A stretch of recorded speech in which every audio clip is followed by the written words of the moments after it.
అందశ్రీ గారిని కోల్పోవడం తెలంగాణ సమాజానికే కాదు, వ్యక్తిగతంగా నాకు చాలా తీరని లోటు. పిసిసి అధ్యక్షుడిగా ప్రజాక్షేత్రంలో పర్యటిస్తున్నప్పుడు అందశ్రీ గారిని కలవాలని ప్రయత్నం చేస్తే నేను రాజకీయ నాయకులకు దూరంగా ఉంటాను,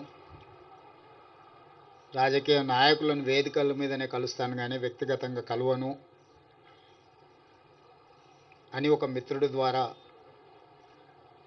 సమాచారాన్ని చేరవేశాం.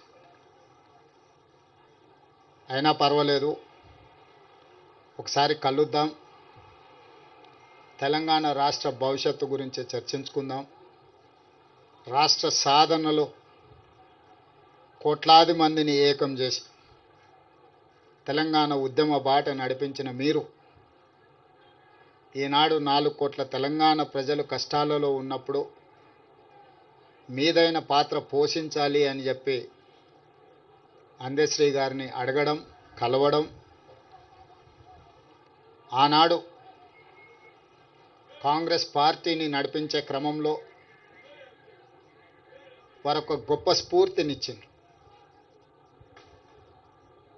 కొట్లాడితే ఖచ్చితంగా తెలంగాణ ప్రజలు ఆశీర్వదిస్తారు, తెలంగాణ ప్రజల యొక్క సమస్యల్ని తీర్చడానికి కలిసి పనిచేద్దాము, నీతో మాట్లాడిన తర్వాత నాకు నమ్మకం వచ్చింది, తప్పకుండా నువ్వు చేసే ప్రయత్నంలో నేను చేయగలిగిన ప్రయత్నం నేను చేస్తాను, అందరం తలా ఓ చెయ్యి వేసినప్పుడే ఈ తెలంగాణ సమాజానికి ప్రయోజనం చేకూరుతుంది అని చెప్పి ఆనాడు అందశ్రీ గారి మాటలు, ఆ తర్వాత